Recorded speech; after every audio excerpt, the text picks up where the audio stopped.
You're rising in life in the Philippines, self-betrayal nation with BobbieD.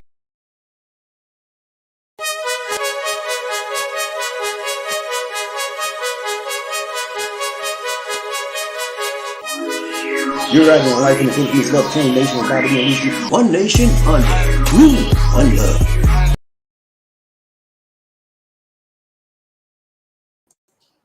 Hello, my friends. This is BobbieD coming to you live from Talambon, Cebu, Philippines. Having an awesome time in the Philippines today. Hope you are as well. Where we're from today, ladies and gentlemen, I want to talk to you about feeling powerless in your relationship. What to do. Feeling powerless in your relationship. What to do in the Philippines. Yeah, what a joy. Such a joy it is to come back to you, my friends. And I want to say, those of you for the first time, if you would please click on that subscribe button and the bell notification icon so you continue receiving fresh, new Philippine videos, motivational videos, and worldwide videos. Now, today, LisaD is not here. She had to take a month. She's taking her home. She's taking her home. She should be back a little bit. We'll see. We'll see if she's back for a little. Today, happy Veterans Day to all my veterans in the United States of America. Markell should be here around 9:30, hopefully. And he should be here. And we're going to do it a little bit differently. We'll do the veteran stuff a little bit after. So I want to get this out first, and then we'll try Mark. See how it works. And we might change back. We'll see how the days work. But today, ladies and gentlemen, I don't have my blue screen, my green screen. Remember, I had a green screen yesterday, and it looked great. But I just had some problem with the lighting. I decided not to use it until I get that problem with the lighting fixed, because I don't want any fuzziness on the screen. I don't want any distractions to you. Okay, I think about you all the time. I'm just that kind of guy. You know what I'm saying? I think about my people. Anyway, but yeah. So let's go. When you talk about feeling powerless, I don't know how many of you out there have felt powerless in your relationship. I have. And don't tell me you haven't. If you've been in a relationship, you 25 and above, you've been in a relationship, at least one or two relationships, you have, and you love that woman, or that woman love you, ladies, you love that man, you have felt some kind of powerlessness in a relationship at some point in time. What you mean by me? What you mean powerless? I don't know what you mean. Okay, I'm chill, man. I got you. Powerless. What is the opposite of power? Weakness, right? Inability to have strength, right? So haven't you felt weak with your lady sometimes? Like, man, she got me. I've done that. I've been there, done that. And I would surmise that many of you have been in that same situation. And I would surmise that there may be, could it possibly be a measure of you guys and ladies in that same situation right now where you just feel, I don't know what to do, I can't do that. And then you know what happens when you feel powerless? You begin to take it out on yourself. You begin to get in self-betrayal mode, sabotage your own self. Nobody don't have to do nothing to you. You're doing it to your own self. You decide you want to be somebody, a pinball machine. They just push you all around, shove you, and because you decided you ain't nothing in your mind. And whenever you decide that you are nothing, you can't go nowhere, you can't do nothing, you ain't about nothing, you become what? Powerless. And whenever you give up your life, whenever you give up your power, you think somebody's just gonna give it back to you? No, you gotta fight. You have to fight, not physically, but you got to fight to get your power back. Nobody gonna give it back to you. You gotta fight. And I'm gonna show you how to fight. There's 3 things I got for you that will get your power back. But it starts with you. You ain't got no strength with your lady. Ladies, you ain't got no strength with your man. It's about you. It ain't about your man. It's about you giving him power over you, and you become powerless.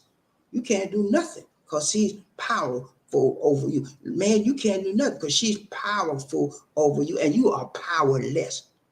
Whenever there's no power, there's no strength. Whenever there's no strength, there's no continuation. There's no moving forward, and you stagnant.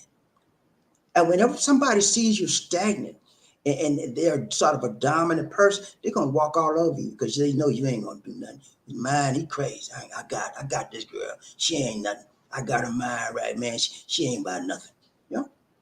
because you ain't got no power. And whenever people feel that they have no power, they exhibit that head down, shoulders slumped. Hey, Bobby. Hey, how you doing? You all right? Yeah, man. I'm just ready to go work. Powerless. And when people see that you are powerless, they take advantage of you, especially if you're in a relationship, even on your job. Your coworkers say you ain't about nothing, you ain't got no power in your life. They're gonna let you. They go that fool right. They're gonna talk about. Let's go, man. Let's go. Everybody's been there at some point in time, but most of us have found a way to get out of that stage, and some of us never do. Okay, so I'm gonna walk you through 3 steps that will help you if you're in a relationship, on your job, with your woman, in the community, in your church, wherever. Because powerless becomes is prominent in relationships, and there's all types of relationships in this world. You may have a family, and you be the weakling in your family. Where's Snoopy at? They call you Snoopy because you ain't about nothing. Where that Snoopy at? Snoopy, and you answer to him like a fool. And everybody beat up on you, not physically, but literally call you all kinds, and you just go along. Yeah, you even laugh at your own self. You even laugh at people joking about you. How powerless is that, man? You don't even have the strength to say, stop, watch your mouth. You know who you talking to, who you talking about. You ain't talking that to me. You don't have the strength to stand up for yourself. So whenever you don't stand up, people stand up for you on your head. Let's go. Thumbnail for the day. Thumbnail for the day. No hocus pocus, just thumbnail. Let's go. Here we go. Okay, come on now. This computer, I tested the speed. Everything should be good. Everything should be wonderful. You got good speed today, so I don't know why it's acting up. Okay, thumbnail for the day. Here you go. Powerless, man. See those women right there? They're all examples of powerless individuals. These type of people have a lot of head games. They got a lot of thoughts going on in their mind, and their thoughts are so self-sabotaging. I don't look good. I don't feel good. I'm not a good worker. They may not like me. They don't like me. All kind of self-sabotaging ideas and thoughts are in your mind. I know you've been there. Some of y'all been there. Bobby, I ain't never been like that. I stopped the lie. In your development, all of us has gone through a powerless stage. And thank goodness many of us have gotten out of it. But there's many people in relationship now that they feel powerless. They can't do nothing. And when you feel powerless, you relinquish your control, your power over to another individual. And that individual that you relinquish the power over, they begin to use it. And sometimes they abuse it. They manipulate you. They control you. They mold you. They tell you what to do, what time to get up, what time to go to bed, when to go to the toilet. You don't believe me? Ask R. Kelly. Yeah, R. Kelly, the one who's locked up behind the bars, had all the women in them, and had a little harem. He told the women when to go to bed, what time to get up, when to go to the bed. They had to get permission to go to the restaurant. I'm playing with you. Read, man.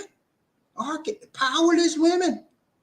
I said, in the same way that there are powerless women, there are some powerless men in this world. They can't do nothing unless they ask their woman or their wife or their girlfriend. Come on, John, let's go to the pool. Let's go play some pool. Oh man, I gotta check my wife.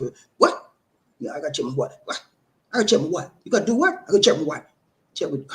Gotta check with his wife, And you can't make a decision without somebody shaping an idea, shaping a thought that will give him a measure of power, and he seeks his gratitude, he seeks his strength, he seeks his approval and acceptance from the person that he is relinquished his power to. That's one of the significant things about powerless people. They got power, but they don't see it. And when you don't see it, you don't use it. And when you don't use it, you lose it. Powerless people go round and round in circles with those crazy ideas, and it's like a loop. You know what a loop is? Continuous craziness. And they never get out of it. And when people recognize that you in the loop, you a doofus, pardon my expression, but you doofy, you goofy, you know, they take advantage. How many you had anybody have a goofy coworker and see how people picked on him? You ever had a goofy guy in his class in school and see how everybody picked on him? You might have been that goofy guy. Or you might have been that goofy lady, you know? But that's what happens. You know, people, we call them goofy, but in their mind, they got power. They don't see it. They think they're nothing. And people take advantage of them constantly. I don't want to see you be like that in your relationship. You know? I just don't want to see you do that. I would say I had I was powerless in my relationship one time in my life. And it taught me a lesson, a lifelong lesson that I'll never go back to that again. And I was a young kid, man. I was 18 years old. I told y'all, did I ever tell y'all about Sandra? My love of my life, my first love? Yeah. I'll never forget that woman, man. She taught me some stuff about life. I was hooked up, booked up, cooked up, and shooked up on her for 2 years. That was my girlfriend, man. High school, you know, my first love, you know. And she took me through the ring. You know what I'm saying? And I thought I was gonna be a singer because she took me through the ringer. Yeah, she cleaned my clock out in the head. That's what she did. I ain't had no money. She couldn't get no money from me, but she played some head games. She messed my mind up about women. I gave everything I could to Sandra because that's all. She was my world. She was my girl. I was like a nut trying to get, squirrel. You know, that's what she was to me.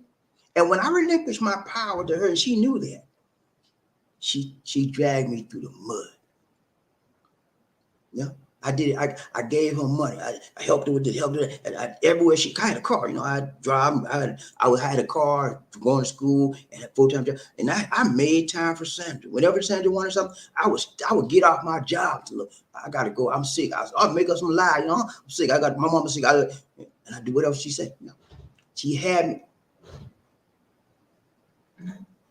I think Lisa come. She had me going, man. She had me pulling me by my nose everywhere. But and then what made it so bad? My friend, all my buddies, man, said, "What's wrong with you?" I said, "What you mean wrong with me? You going with Sandra like she did you, man? You okay?" I said, "Yeah, I'm fine." And then he would tell me stuff about Sandra, and that's why I get crazy then. So what you say, man? Watch your mouth. They tell me, man. They would tell me Sandra was sleeping with the football team. I said, "What?" I said, "Man, my best buddy Roland Webb, man. Roland, man. Me and Roland was like that. Man, I said, you need to know some things about it, man. I got pissed off. I lost my friendship with him at that time. Me and him going to fight. And I confronted Sandra about it, man, and it was all true. I was like, why? And I was even after she told me all of that, I was still hooked on her. That's how powerless I was. That's how controlled I was. That's how I was messed up in my mind, you know? I didn't know that was my first love. And I gave everything I had, and I got messed over. And I ever since that point, I decided it would never happen again. And then I went to the extreme. I started messing over women because of Sandra. You know what I'm saying? A whole lot of stuff. I'm not like that now, guys. I say all that to let you know that you can recover from this powerlessness feeling.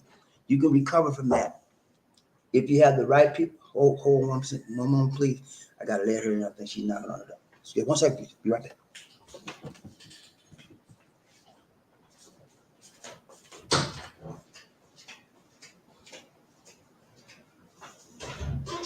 Hey, my dear, how you doing? Back? You had a good trip?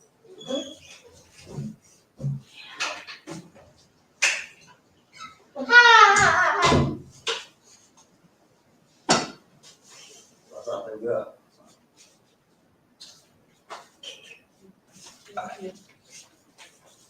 Good morning. Okay, ladies and gentlemen, I apologize for that slight delay.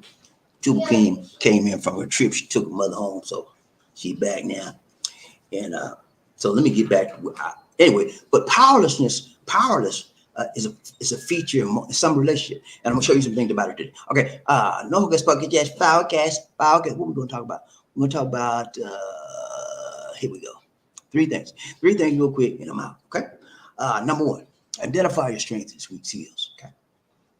Number two, practice creative visualization. You go say, what is creative visualization? What you mean? I'm gonna show you, man. Chill. I got you. And then address your thoughts. I just told you there's a whole lot of negative thoughts running around in our head, running around in circles. And we let those negative thoughts control our every action, our every behavior. And because of that, it's an endless loop. It's an endless cycle. We never get out of it. But I got 3 things to show you how to get out of that and change your life around. Women, if you have no power in your relationship, I want you to watch me today. I'm going to show you how to get your power back. I'm going to show you how to stop being like a doormat. People step all over you. And every time you turn around, all you do is because you feel you don't have no power, you have no strength, you go in the room and cry. You jump in the bed. That's all you do. And then as soon as you get through crying, whoever's manipulating you start the whole process over again. Sometimes it's verbal manipulation, verbal abuse. Sometimes it's physical. Sometimes it's sexual. Sometimes it's psychological. It's all kind of different abuses. And so when you have no power, you are subject to the abuses of whoever has the power over you, whoever is taking your power away. Okay? I'm telling you, man, this is some powerful stuff. This is some very good stuff, very good techniques to get yourself together. And I don't have to tell you if you're in this situation, you know it. How do you know it? Because you powerless. Everything you say is wrong in your relationship. Nothing you do is right. Every time you turn around, you blaming you for something. They could have did it, right? But they shift, it's called blame shifting. They shift the blame on you. And as a result, you feel defenseless. You feel powerless. So what do? You accept what they say and you own up to it. And then you begin self-sabotaging. You sabotage your own self. You sabotage your own values. You sabotage your own ideals because you have been allowed to see that you are nothing, and you have agreed with that. Okay, let's go. I'm out. We got 3 things real quick. We out. Let's go. All right, number one. Getting ready to go out. Let's go. Number 1 is what? Identify your strengths and skills. In order for you to get out of this powerless stage in your life, ladies and gentlemen, you have to understand that everybody's got some strengths, everybody got some skills, everybody got some weakness. You know what your weaknesses are. You already know that, or at least you think you know what they are, because it's what your man has told you, ladies. You ain't nothing but a B. You know what a B word is? They call you a B, and you start thinking you a B. You ugly.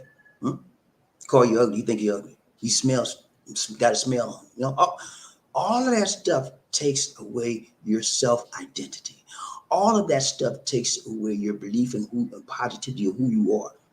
Because you've identified with the negative thoughts that come out of somebody's mouth, because you have no power. You have no confidence. You have no understanding of who you are, of your whole identity. Your identity is wrapped up in somebody else's opinion of you. Oh Lord, that was powerful. You hear that? You better write that one down. Your identity is wrapped up and identified by somebody else's opinion of you. Now, is opinion true? Is it fact? No. Opinion is just somebody's idea.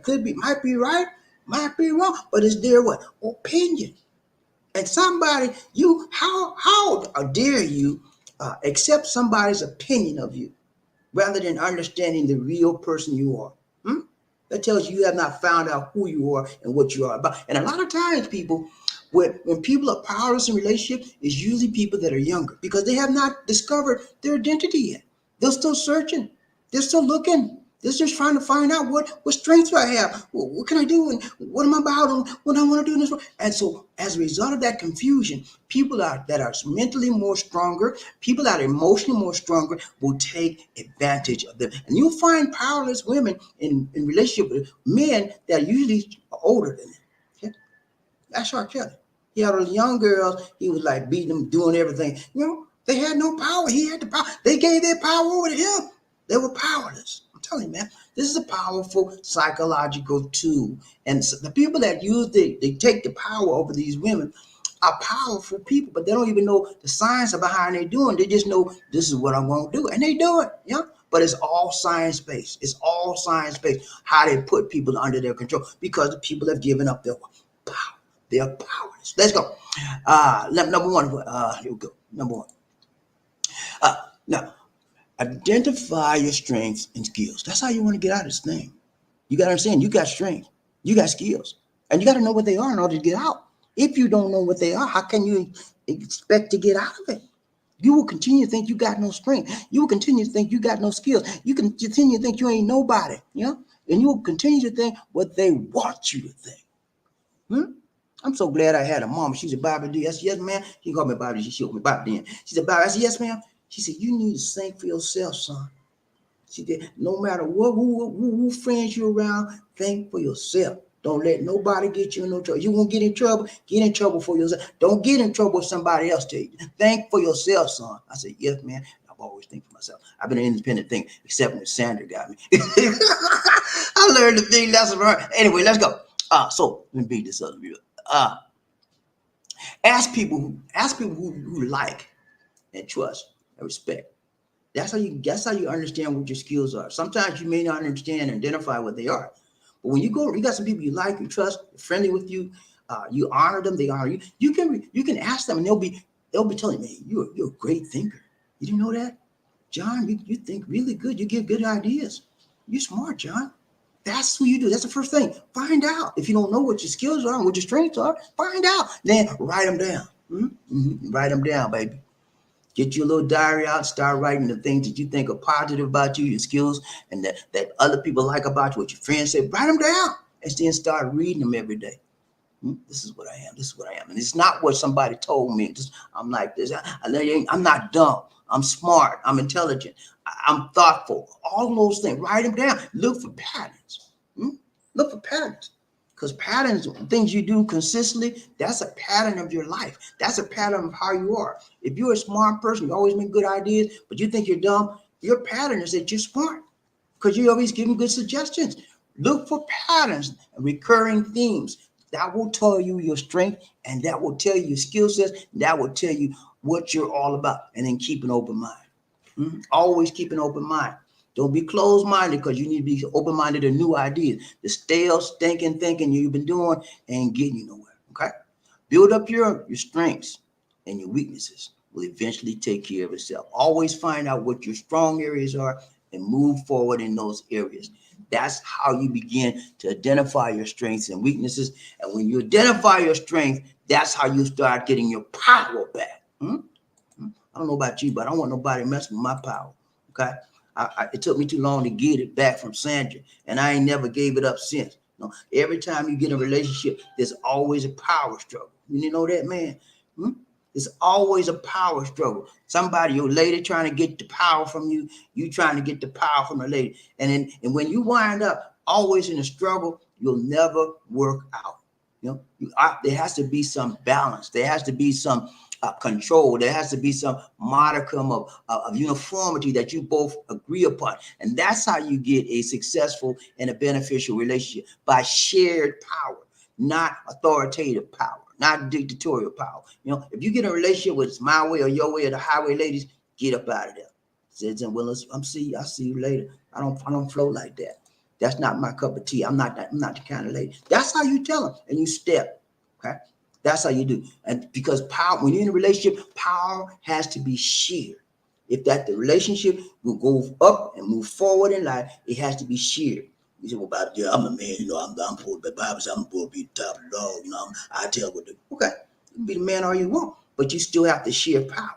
Because when you wind up being beaten over somebody, you always over somebody, everything you say, who wants to live like that? That's like living in China. That's like living in Russia.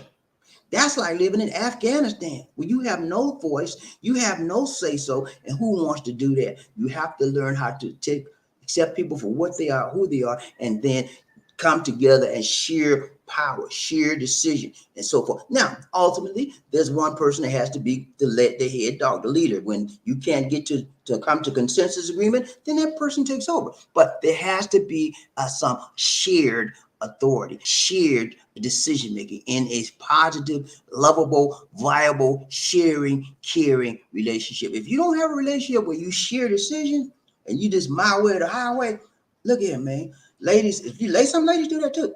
You don't tell me nothing, mister. I'm the woman, I'm the head. A lot in the Philippines too. I told you the Philippines is a matriarchal society, right? Women take up a lot.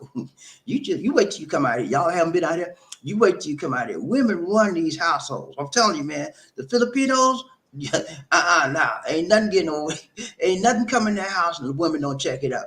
And when you get paid, man, when you get paid, that paycheck belongs to her. You come in there with no paycheck on Friday evening, see what's see what's gonna happen to you. I'm telling you, man. But that creates a lot of turmoil in a relationship. So some people feel powerful, some people feel powerless. There's no shared with the matriarchal society. The woman runs most of the stuff. There's only a few things that they let the men control. That's the bedroom and a few other things. That's about it. Okay, like where'd you come out? All right, number two. I don't know what to do. Number two is what? Practice creative visualization. What's that creative visualization? Why would you need bad? Okay, I got you, man. Creative visualization, man. That means that whatever images you have in your mind about you, whatever images you have in your mind about your attitude, your spirit, your personality, you want to change those images. How do you change those images? You visualize who you want to be. Okay. You visualize yourself, the person that you see in your mind. You take that negative image out and you put a positive one in. Same, and you move forward in it. You do it consistently. You write things down and positive about yourself, and you repeat those things. Oh, that's what's called creative visualization. This came into popular view back in the 80s. There was a lady named Shakti Gawain. I know that's an Indian name, but she gave that very, very prominent that theory of how to change your mind and change your life. Practice creative visualization. It will help. I practice it every day. I still do it to this day, but it's a lot of stuff involved in that. And it's easy to get into. All you got to do is open up your heart, open up your mind, see what you want to do, and you got to do it consistently on a daily basis. Michael Jordan, you remember Michael Jordan, famous basketball player? Remember Michael Jordan? He did this. A lot of the athletes do it. They visualize what they want to happen, and it winds up happening. You think I'm playing with you? They visualize it, man. Michael Jordan, I'm gonna give you this quick story. Michael Jordan was playing with Dikembe Mutombo, the 7'2" center. He got drafted by the Denver Nuggets. I'm trying to get back out. I'm gonna get back out. They back in 1991, Dikembe was guarding John Jordan, and Jordan went up on him. Dikembe was a rookie at the time. Jordan was, experienced veteran. He said, "I'm gonna get this rookie real good." You know what he did? Jordan was driving to the basket. He said, "Watch this." He told Dikembe Mutombo, "Watch this." You know what he did? Jordan shut his eyes. He shut his eyes. He did a jump shot without even looking. Jumped up, went through his motion, and he hit the nothing but net with his eyes closed. That's what he's trying to do. He's trying to troll Mutombo because he was a rookie. He was messing with him. But Jordan, how did Jordan know how to do that? He visualized. Before he ever took a shot, he knew it was going to go in. You know why? Because he took the shot in his mind first. He visualized it over and over and over. Like a lot of athletes, they'll practice a move physically over and over. He not only did he practice his move physically, he practiced his moves in his mind. He practiced every game before he had a game. He practiced the move in his mind. What we going to make, how many points we going to score, how we going to make that drive. Jordan even had blinded free throws. I'm playing with you. Look it up. Google it. It's common knowledge. Michael Jordan would go to the free throw line, close his eyes, and nothing but net. Okay? Visualization. That's all it. Did you get me out of this? How to get back? Get me out of this. What? Go to brain. Get me out of here. My system got stuck, y'all. Sorry. Okay, thank you. But yeah, nothing but net, man. Jordan did that constantly, man.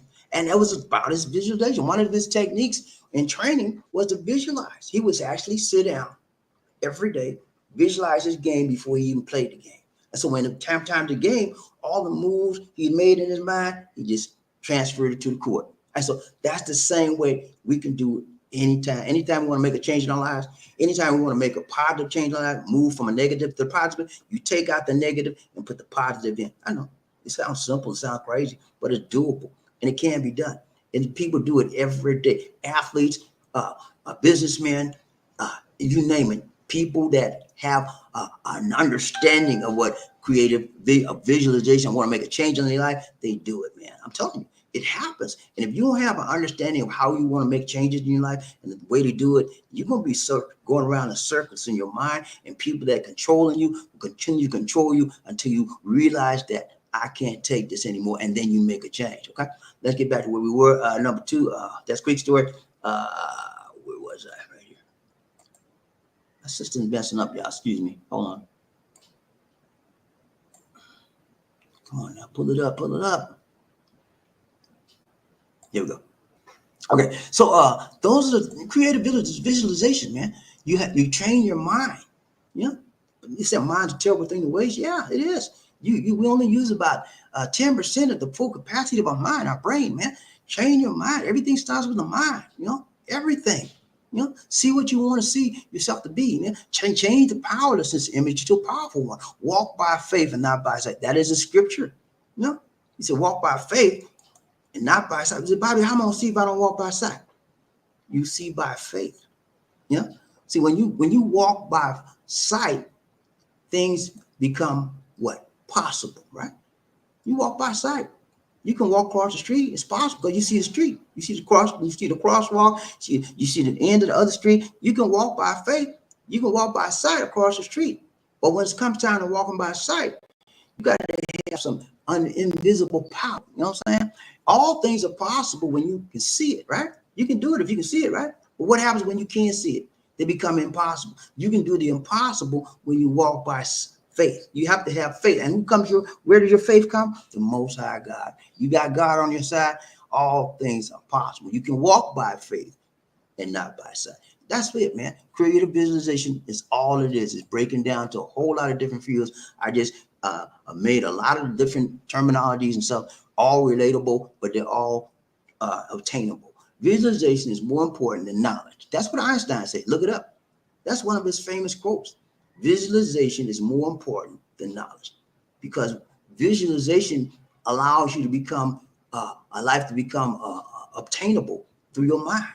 You may never attain something in physical, but you can try and you can create that visual in your mind. And sometimes, ladies and gentlemen, when you create a visual in your mind, it transports to the physical. And then throughout his life, Einstein relied on mental visualization to construct his theories. Everything started in his mind. He's one of the most intelligent men on the earth, but everything started with his mind. That's why he said visualization is more important than knowledge. When you visualize, then you materialize. Clement Stone said, whatever the mind conceive and believe, you can achieve. It is about your vision. Where is your vision at? Where is your sight at? Is your vision up in the club,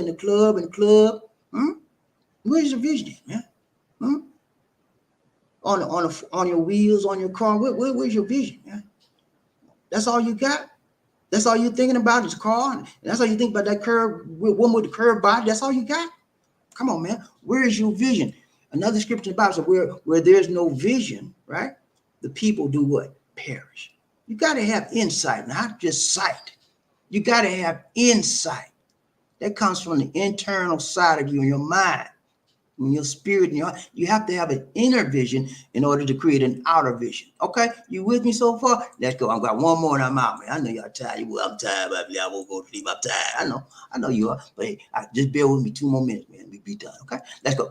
Number 3. All right, now focus. Address your thoughts. You got to think about your thoughts, man. Your thought life controls you to a large degree. Identify negative thoughts that's running around your head. You don't look good. You ugly. You don't smell right. Your teeth messed up. All kinds of, you can't cook right. You don't know how to wear no clothes. Your eyes too big. All kinds of stuff is running around your head. You got to identify those thoughts. And then when you find what they are, replace them. I do look good. My eyes is nice. They're not too big. My forehead don't look like the Georgia Dome. What's wrong with you? Don't talk to me. Identify those negative thoughts, man. Replace them with positive thought. Practice coping with criticism. Listen, one of our problems is we cannot accept criticism, whether it's constructive or negative. We just go in a tizzy. You had to say that, but I'm not like that. Hey man, every time somebody says something, you break up like that, they're gonna use that against you because they know how to get to you. Never let them see you sweat. Never let them see you cry. Even if it hurts, don't let them see you. That means you cannot accept criticism. Learn how to accept criticism, constructive or not, destructive, instructive. Learn how to take a hit. Whenever somebody say something bad to you, you ain't got to cry. I know it might hurt, but you ain't got to cry, especially you ladies. So soon as somebody say something you don't like, yeah, you ain't got to do all of that. It don't have to be like that, but you choose. That's a choice you make. Okay, make a choice to make it different in your life. Just because you can't deal with criticism, somebody say something that hurt your feeling, you want to go in a big ball and cry. Come on, man. What is it with you that you can't take criticism, whether it's positive or negative? You know what it is? You don't know who you are. You don't know what you're about. You are into an identity crisis. You can't identify with what your purpose is in life and what you should be in life and what your standards are in life. You have no boundaries in life. And so because you don't understand that, whenever somebody says something that you don't like or it hurts your feelings, you want to cry. And whenever you cry, emotionally get into emotional tizzy, emotional realm, then that person can take you even further down the line, further down to the ground, because they're controlling you. Never let someone control you by your emotions. Never, because when they know they can make you cry, that's when they know they got you. Especially with women. Women are more emotional. Well, most women are, not all, but most women are more emotional than women. That's why men know how to get to you. When they can make you cry or make you feel some kind of way, they have stolen your power, and therefore you become what? Powerless. Retake your power. How do you retake your power? I'm telling you, the last one right now. Retake your power. You have the ability to do so. Everything is a choice. You can choose. My mom used to tell me, son, I said, yes, ma'am. She said, Bobby. I said, yes, ma'am. She said, you can wear shoes, son, or you can go barefoot. You know what I mean? You have a choice in life. Everybody has a choice. You want to remain powerless? Keep doing what you're doing. You want to break out of that cycle? Make a change in your mind. It all starts with the mind, how you think, the things, the thoughts that run in your mind, all of that, that controls how you behave. Your thoughts to control your actions. Okay, let's go. Last one, we out. Okay. It's about your thought life, man. How you identify negative thoughts and replace the negative thoughts with positive ones. Practice coping with criticism, and then use a thought diary. Thought diary, yeah. Thought diary. Write it down. I keep telling you, one of the most positive ways to get therapy, to pull yourself out of any depression or anything bad in your life, is write your ideas down. The Bible says write the vision and make it plain. Yeah, writing, man. That's a therapeutic tool to get your mind right. Write it down and then read it back to yourself so you can see where your mind's at. When you write down, that's like taking a snapshot of your mentality. Huh? And whenever you take a snapshot of your mentality, that'll help you get back into reality. Watch this. This is a quote from Lao Tzu, famous Chinese philosopher. Listen what he said. He said, watch your thoughts. They become your words. Watch your words. They become your actions. Watch your actions. They become your habits. Watch your habits. They become your character. Watch your character. It becomes your destiny. What are you watching? Huh? What are you watching? TV? What you doing? What you doing, man? You watching the video game? You playing video game? You gamer? You a big gamer? What you watching?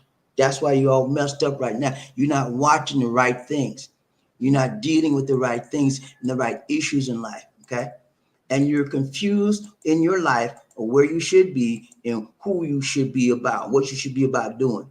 And when that confusion is in you, ladies and gentlemen, it will transfer over to your relationships. That's why you can't keep nobody, because you don't know who you are. You don't know where you should be going. You can't lead nobody. A woman, you try to get in touch with a woman, lady, we could go together, okay? And you can't lead. Shit. This fool ain't lead me nowhere. I'm done with him. Women want men that can lead them. And when you don't understand who you are, when you have no power in your life, when a woman finds you are powerless, she gonna do one or two things. She gonna wrap her finger around you and make you do anything she wants to do, or she gonna let you go because she don't want you. She don't want powerless people in her life. It could rub off on her. Okay, so that's it, man. Told you some things tonight about how to get power in your life, how to get out of powerless state, how to get out of powerless way, and to move forward in your life. It's always a way if you want it. If you want it, how bad do you want it? It's about you ain't talking to me, man. I got you. Okay. All right. I'm talking to somebody out there that feel powerless, that feel alone, that feel like they can't make no decision for themselves. They feel like somebody's always manipulating, controlling their life. I'm talking to somebody out there right now. You don't have to own up to it. My statistics tell me that there's a small percentage of people out there that feel dominated by somebody else in the relationship. They can't make a decision for that person. Some of them can't even go to the bathroom like R. Kelly. Yeah.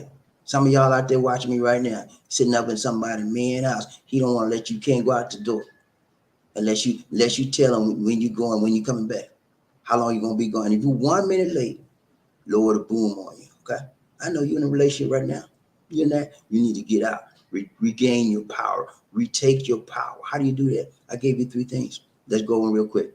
And we out. We're gonna ride a train and we'll get ready for Markell. Okay, let's go. Number 1. Here we go. Number 1. Identify your strengths and identify your skills. When you understand that you are not who they say you are, and you do understand that you have strengths and skills, that you can move forward and you have power, those strengths and skills give you power in your life. You can take your power back. You can stop being powerless. Okay. Number 2, practice creative visualization. I told you that. It means change the thoughts in your mind. You know, change the pictures, the images you see about you being negative. Change the things that they say to you. They say you're ugly. You're not ugly. Change the visualize it that you're nice, you're beautiful, whatever, you're handsome. Yeah. Address your thoughts, your thought life, man. Make you or break you or shake you or take you. It is about what you're thinking about. You thinking about porn all day, that's all you're about. Taking over your whole life, consuming. Some of y'all do that. All you think about 24/7. You think about the economy, you think about how can you live like that? Take one thought at a time. And deal with one thought at a time until you shape your mind the way you want it to be. That's how you pull out of being powerless. That's how you pull out of being manipulative. That's how you pull out of being controlled and molded by somebody else other than you. You should be the author of your own destiny. Ladies, not your man. You. Man, not your woman. You. You should be the author of your own destiny. That means you got to take control.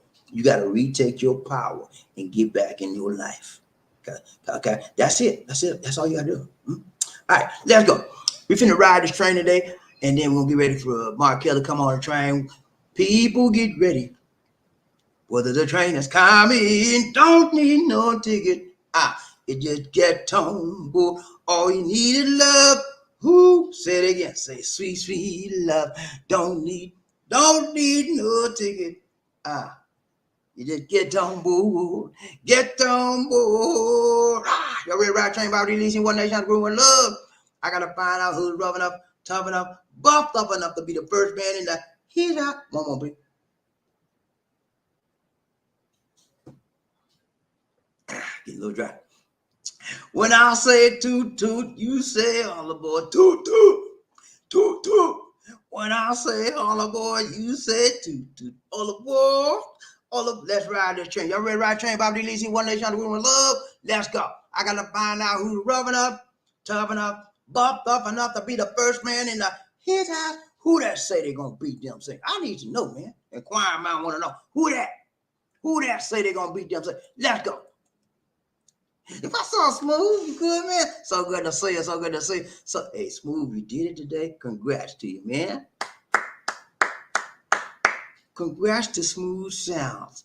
This is the first time in a long time he's been number 1. I'm proud of you, man. I am so proud of you. LisaD, Smooth Sound is number 1. Man, I'm very elated that you made it. And you on the top. You're the top dog today, baby. Nobody can take that away from you. This is your day. This is your time. This is your life. And you did it right, Ty Longstrong. You said, wow, I am here. Yeah, you did it, man. Number 1 on this train, and you cannot get any better than that when you ride the train about it. LisaD, one nation under group. So good to see you. Smooth Sound. You good, man. You good. Y'all keep praying for Smooth, man. Y'all know he has some challenges, okay? We got ride the train about it. LisaD, one nation under group. What love? Mister, what's up, mister? You good, man? He said, second. Hey, man, you second, but you're not last. Okay, man? You might be second. You might be number 2, but you're not the last, okay? The worst you can get on this train is being the last. You ain't the last, you're number 2. And number 2, you won't do. So good to see you, mister. See, I ain't seen you in a while, man. You good? So good to see you, man. Take care. Y'all give him his props for being number 2, and y'all get Smooth Sound his props for being number 1. Okay, let's go. We got Smooth. He said, I made number 1, and I did not cheat like that other did. That cheat, Smooth. Come on, man. You know you ain't nobody cheating but you. You cheat because you said others cheat. That means you a cheater. Okay? You can't never beat a cheater. Let's go right. Who we got? Anthony Legos. What's up, Anthony? You good, man? So good to see you. Good to see you. What's up, Anthony? He said, peace to all on the love train. Toot, toot. Hey, thank you so much, Anthony. Always good to see you, man. Anthony's consistent. He comes in 2 or 3 times a week like clockwork. You know what I'm saying? And he ride the train. You know why he ride the train? Love, baby. Nothing but love on this train. Think I'm playing with you? Keep riding. See, that's what we do. Ride train. Who we got? Anthony Lee. He said, congrats, Smooth. Hey, thank you so much. Smooth did it, man. He needs to get that kind of positive affirmation that he can do it. And so he started to change his name to Smooth number 2 Sounds. That's what he did. Let's go. Round 10. Who we got? Smooth. He said, how do you, Mr. Liggins? You do? You good, man? How you do? You do all right? You do all right? I do all right, too. Let's go. Ryan Trey Body. Anthony Lee said 2 Queen in the house. Yeah, Magang down Umaga. Yeah, she made it back. Got up early this morning, man. Took mother home, and we had a great time with her. My nephew was here too, and we had a nice time. I get along with my mother-in-law. I have a problem with her. She don't have a problem with me. I had one problem with her. Maybe the 3rd year I was here, and I had a problem with her, and we talked about it. Sat down with her, LisaD, and we talked about it, and I had no more problem with her. You know, that's what I said. When you communicate effectively, I didn't get angry. I didn't lie. I didn't cuss her out. You know, I just sat down, and I had to use help LisaD to communicate because she didn't speak fluent English.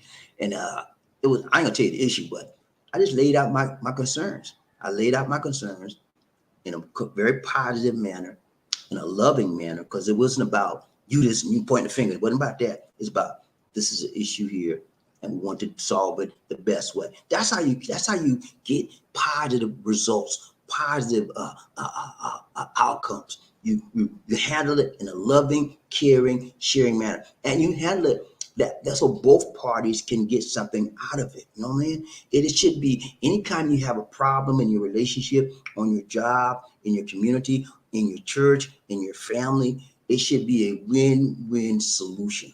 What am I getting out of this? What are you getting out of this? Instead, most of the time, what do you know what it is? I'm the king solution. You the ball. You get on the ground. You my pawn. You know, and that doesn't work because people get tired of you riding their back like that and telling them everything to do. You have to share. I just got through telling you at the outset of this big broadcast that we have to do what? Share power, share decision, share in our relationship. That's how we care in our relationship with others, and that's how we help others move up in life because they feel they're not powerless, but they're empowered by how you treat them. Your behavior towards them can empower them or cause them to be powerless. We want to raise our children to be empowered. How do we do that? We tell them the right things to do, and we tell them we love them. We tell them the positive things in life. We tell them you're the best. You can be anything you want to be. Those are the things we do to give empowerment to people that we love. Let's go. Ryan Chain, Bobby Lee, one nation, under group, one love. Move sounds. He said, I was 27 when I first fell in love. Girl told me she gonna have me saying, the girl told me she gonna have me saying baby before the day is done. Well, Saturday she was right. Hey man, you know what it tells me about you, Smooth? 1 second, please.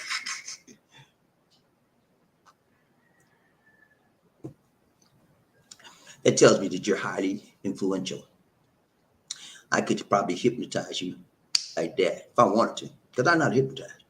And that means that you're very, very, very influential, and probably more influential when it comes for a female, from a female gender.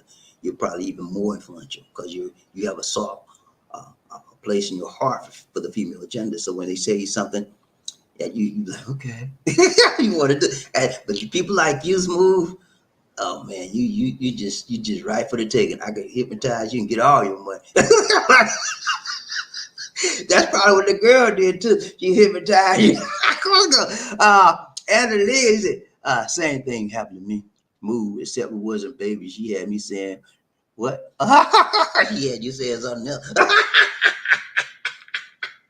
Yeah, I know, man. Hey, when the right woman come around, they can make you do what they want to do, man. You know what I'm saying? It took me a long time. I said, after Sandra, remember I told about Sandra, my first love, right? She had me going in circles. I did everything she said because I just felt like she was the one I needed to be looking up to and doing everything she said to keep her. That's in my mind. If I did what she wanted to do, I loved her so much, right? I knew I could keep her. I thought I could keep her, but apparently my love for her was not returned to me. She didn't. It might have just been puppy love to her, but wasn't no puppy love to me. Oh, big dog love. I was all in her. You know what I'm saying? That was mine. I would have fought for her. I would have bled for her. You know what I'm saying? But it wasn't returned. But I did everything I possibly could to try to keep it, and it didn't work. And then when I found out how she was, and then I was so crazy, man. Let me tell you how mixed up I was. The girl put me down, right? She said, "I don't want you no more." I said, "What?" I didn't cry in front of her, but I cried away from them. And man, that hurt me so bad, man. You just don't know when you're 18, and the woman you've been dealing with for 2 years, and that's the only one. I'm faithful. And she said she don't want you no more. It's hard, man. So I went, and then when she said she didn't want me no more, she didn't want me to call her no more. None of that. You know what I did? I went home and called her. I called her back in them days. You know what? This is what I did, man. I used to stalk her on the phone. We know what stalking on the phone. Back in them days, there wasn't no caller ID, none of that stuff. I get on the phone. I said, yeah, "Who is this?" I ain't said nothing. I just wanted to hear a voice. She said, "Who is this?" She said, "That's you, Bobby." I know that's you. Bam. Y'all believe kind of crazy stuff I did, man. I was hurt, and when you're hurt, you do foolish things, you know what I'm saying? But I learned all of that stuff, taught me a whole lot of lessons, man. That's why who I am now. Let it go round chain. We got Murphy. Hey, what's up, man? He said, cheetah, pumpkin eater, smooth is number one. Cedar. Yeah, that right. Yeah, man, smooth, you did it, man. Hey, smooth, y'all know smooth. His last name is number 2, just won't do. Smooth sound number 2 just won't do. He changing that name today to number 1 on the gun. You know what I'm saying? He's getting it done, baby. That's good. Smooth, you're finally hitting it on the right string, man. Keep it going, okay? Don't mess up the mind, okay? Let go.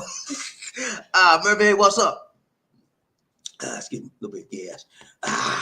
He said, "Bobby, hello, Bobby. What's up, lady?" Hey, Lisa's up there. She tired now. She went upstairs. I think she's laying down. Look, man, a lot of gas coming out this morning.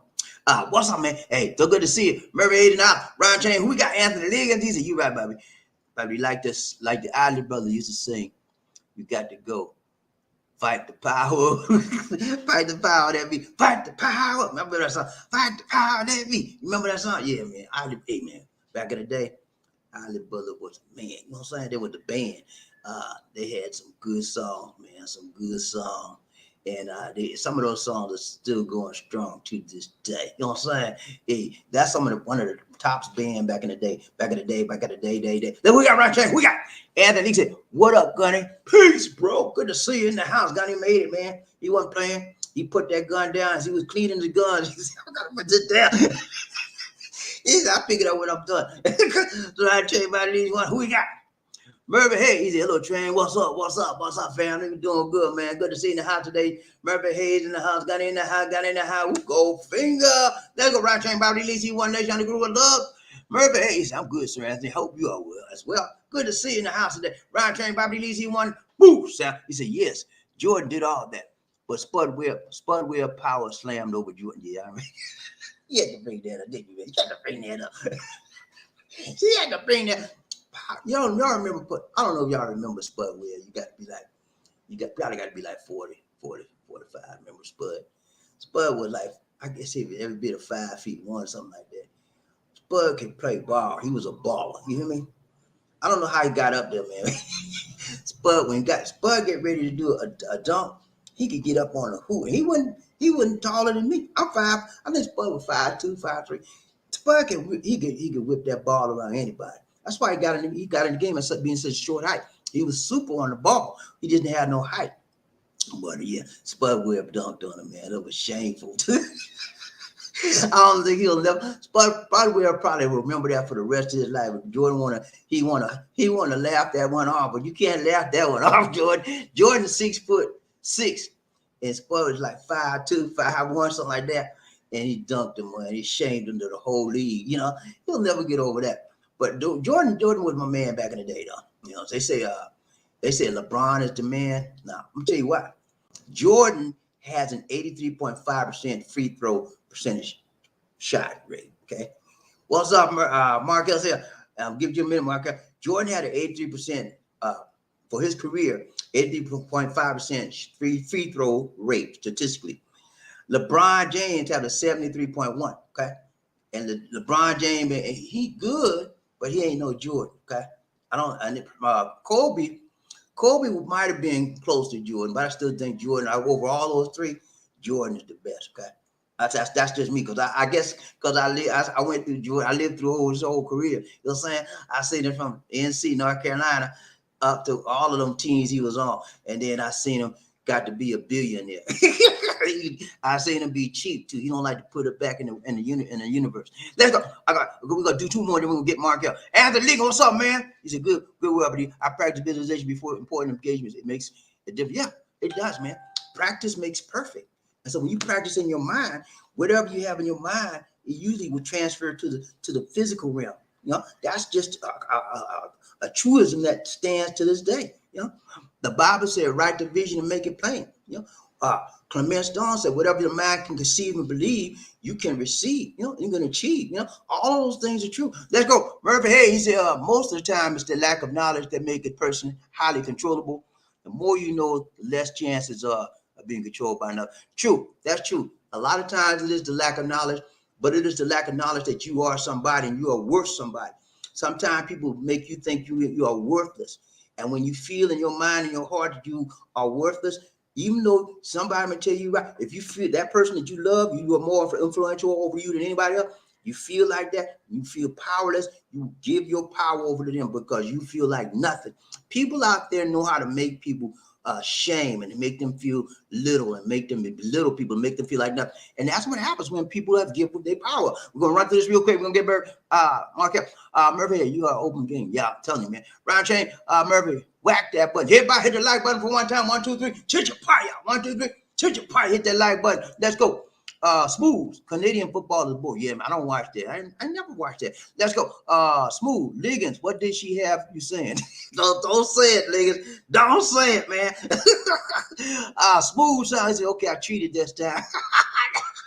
You finally own it up to it. Okay. Round chain, Murphy Hayes, you want to know that, Smooth. No, you don't want to know that, man. That's private stuff. All right, we're done with the train. We're gonna get. Ladies and gentlemen, let me introduce you to, for those of you that don't know, Markell Wingfield. He is a veteran specialist for the show, and he has his own channel. It's called Markell's TV, the podcast. I want you to check out his channel. If you have not subscribed to his channel, go ahead and subscribe to his channel and check it out. Okay, you will not be disappointed. Markell has another channel. It's called Markell's Tech Review. That's Markell space Tech Review, and the other one is Markell space S TV, the podcast. Check out his channels, and you will certainly be happy that you did. We're going to bring on Markell now. He's going to talk about some veterans issues. And Markell, I'll bring you in. And what's up, Markell? What's going on, Bobby D? How you doing? Doing good, man. You all right? Yeah, I'm good. No problem. Good. No problems. Good. What you got for us today? Okay, so June 9th, the VA made a decision on the caregiver program. Remember, I had talked about the caregiver program for people who are in the era of the Desert Storm, Desert Shield era, people who served between 1977 through 2001, September 1st, 2001. That's okay. My era. So you'll become eligible for the caregiver program come October 1st of 2022.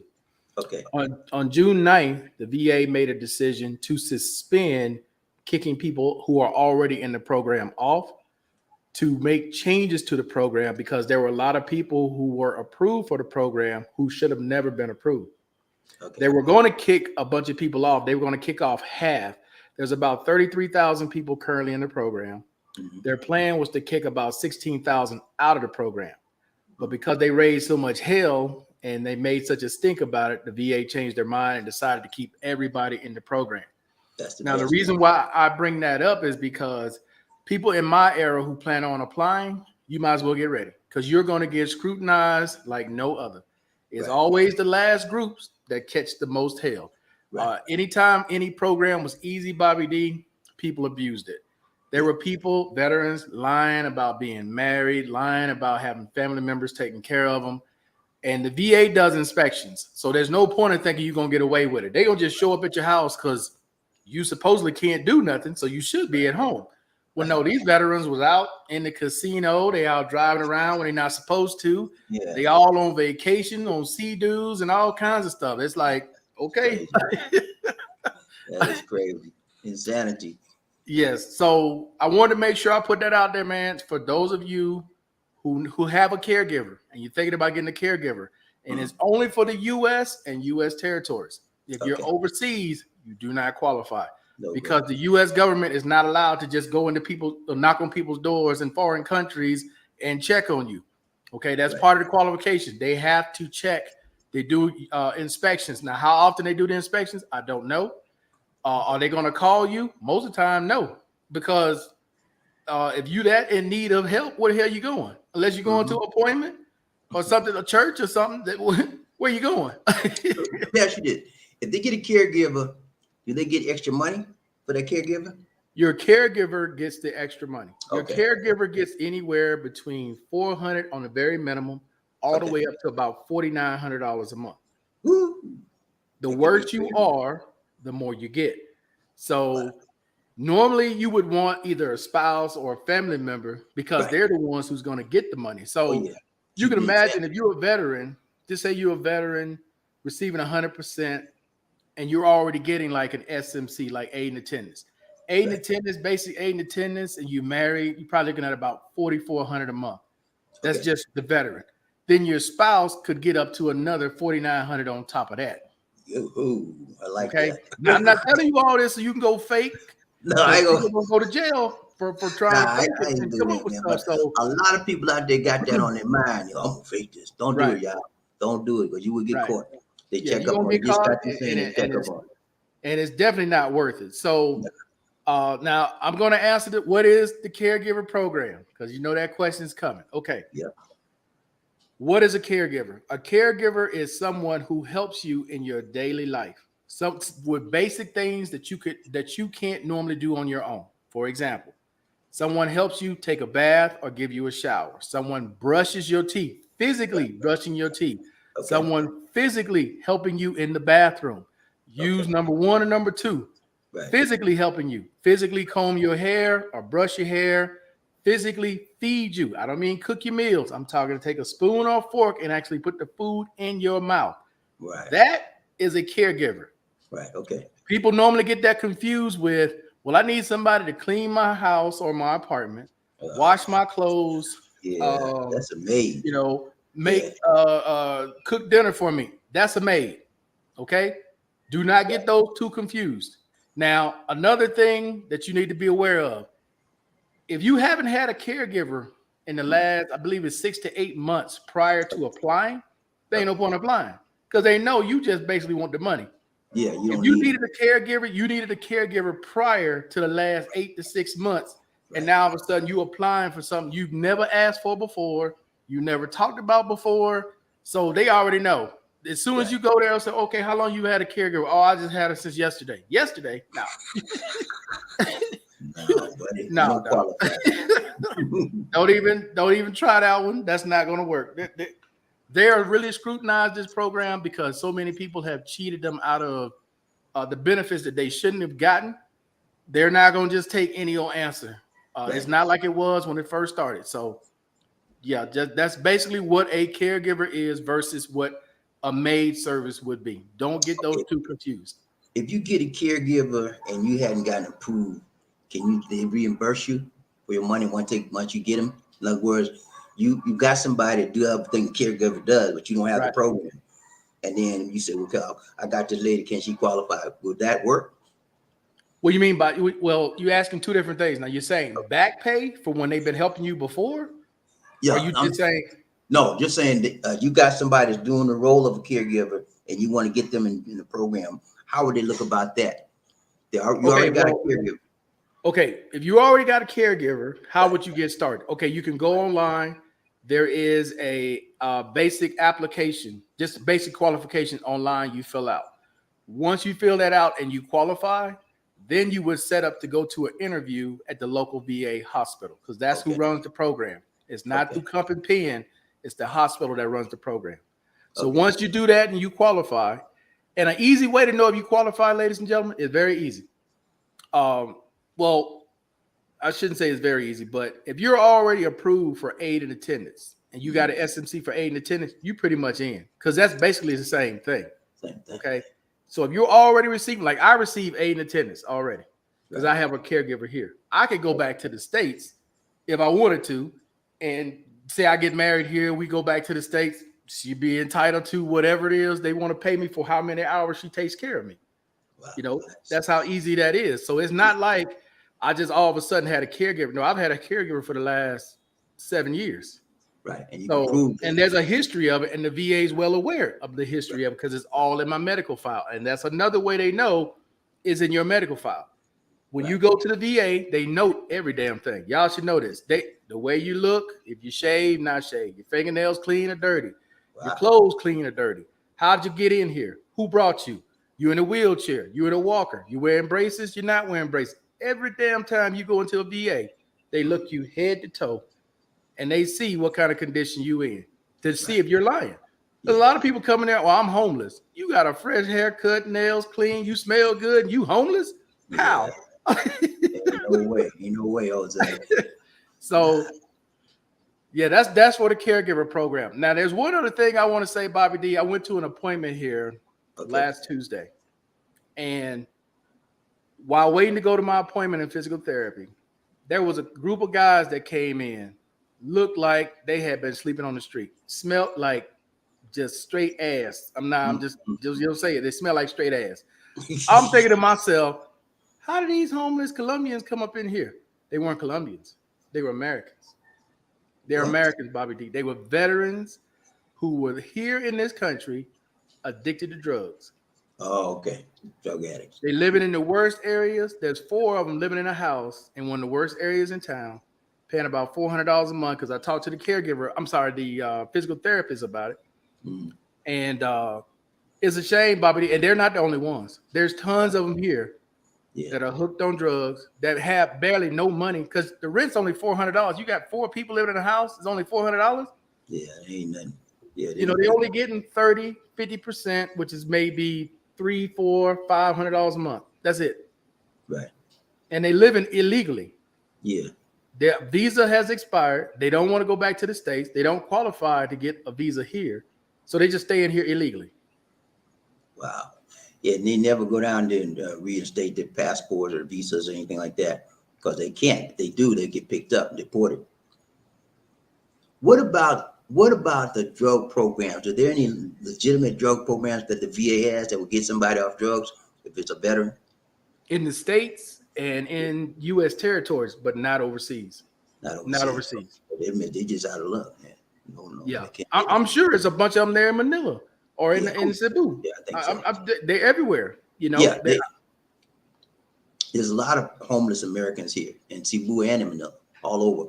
Now, what percentage are veterans? I don't know, but there's a lot of people out there, and Americans sitting down in the corner, their hand out like that. Yep. You can spare 100 pesos. You see them here too, Bobby D. They come with a plan because they think America. Yeah. I got 10,000, 15,000. I'm gonna start this business. I'm gonna make all this money while I'm in whatever country. Like, hell no, this ain't the States. You can't. No, dude. You needed to do some research. You need to come here and see the landscape, how it's gonna work before you just up and leave and think America, you're gonna make all this money. First of all, you're going somewhere where your money is worth a lot less. Nobody's gonna buy a $7, $10 hamburger in these countries like they will in the States. That's not gonna happen. Can't afford it. No, when they can go down to the local market and get a whole meal for about $1.50, but they're gonna pay you $10 for a hamburger. It's like, no, man. That's Yeah, they haven't done a business plan working for that. You got to do a business plan, a marketing on that kind of business you want to get into. And when you put a business like that, you got to have the area to support the dollars. You know, if the area doesn't support it, you ain't gonna make no money. You're just going out of business as soon as you start it. and you're So a that's a foreigner. lot of it. Yeah, And you're a foreigner. You think yeah. they're gonna support your business Oh, matter of before they fact, that, support yeah. their own? No. That's you're right about. That's what they call out here crab mentality. What they do out here, Markell, if you're a foreigner, you come out here, you want business, right? You say you set up a shop on the corner. A month, 2 months later, Filipino will come set up right with you, and they're gonna drop their prices half what yours is. People can come to you, and you be out of it. I don't know what to do. They call it crab man. They don't like to see foreigners move up out here at all, and they hate it. They hate it. That's why I tell everybody, don't come out here and start no business, because you ain't gonna be in business long.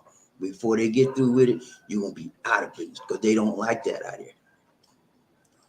Let's see. But I see a question here. okay, good. Anthony Liggins.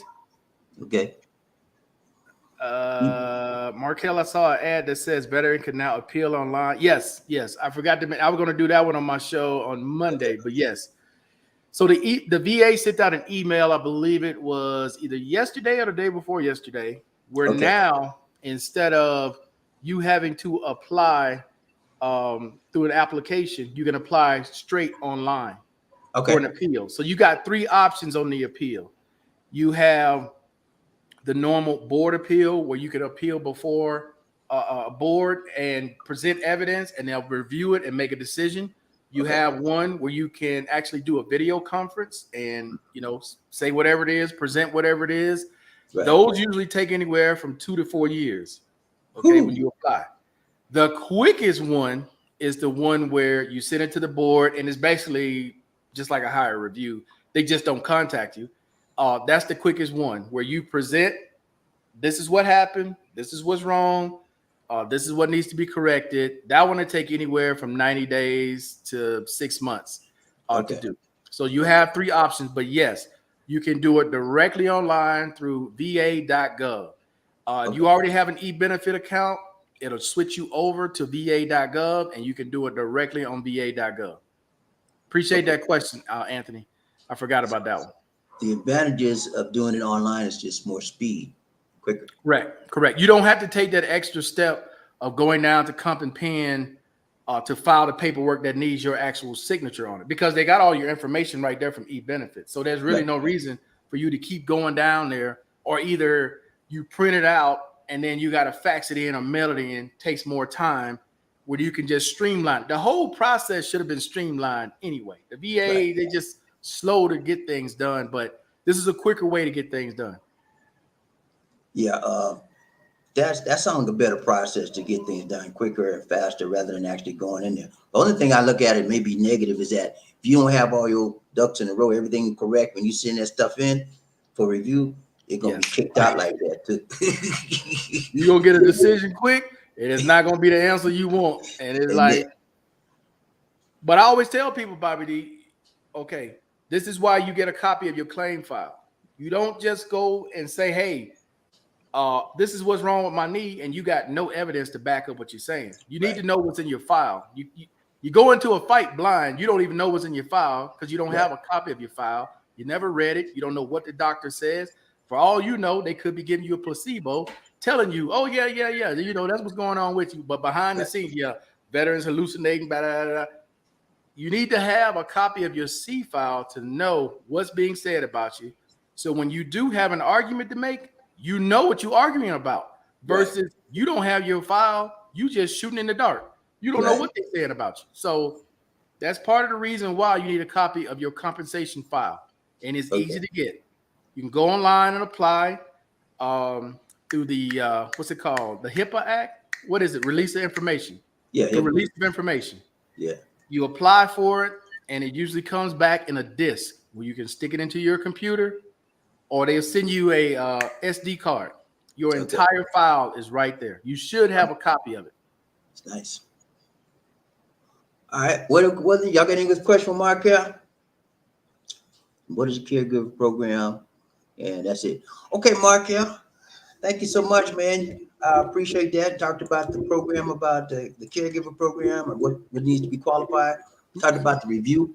Now that's going to be online as well as the other methods as well. So the best method is review. The quickest method would be the online because it come back in 60 to 90 days to 6 months, which is faster than all the others. So if you have all the paperwork in order, and you know you're right, you got your doctors verifying this, verifying that, verifying that, then you might want to go with that online thing. It's going to be quick, get your money quick if you qualify, but if they approve it, that is. Right. All right, Markell. Thank you so much, man. I appreciate it. We're doing a little bit different. Next, we'll probably do the same way. Put Markell on the top end. Then he come in and I come in behind. I'm just testing it out. But I like it better the other way. I like to come in first. All right. So that's all good. It's all good. Yeah. Thank you so much, Markell. Y'all remember his show, Markell's TV, the podcast, and Markell's Tech Review. Check them out. Okay. Thank you so much, Markell. All right, Bobby D. I'll see you later. Man. All right. All right, guys. Thank you so much. That's it for now. You got any more questions, any more concerns, any more comments? That's it. Okay, guys, it's been real. It's been real. It's been real. We'll see y'all on the backside of tomorrow. This Bobby D saying, take care. God bless and peace. Y'all have a great day. Get ready for Father's Day. You guys out there that are fathers, get ready, because this is your big day. Your family going to take you out. And if they don't take you out, they're going to call you or send you a card or something. But they should do something for you if you haven't been a deadbeat dad. Okay? If you've been a deadbeat dad, don't look for nothing. But don't look for nothing. But someone of your kids going to say, you ain't never done nothing with me. That's what you need to look for. If you're a deadbeat dad, you should be ashamed of yourself. Okay? You got a child out there, they depended on you, and you ain't never gave them nothing. You was terrible. I'm ashamed to call you a ride on the train. So, but if you a dad that has contributed to your child's life financially, emotionally, physically, spiritually, whatever, then you should be ready for your day tomorrow, Sunday. It's going to be a beautiful day. All right, that's it for now, guys. It's Bobby saying, take care. God bless. Peace.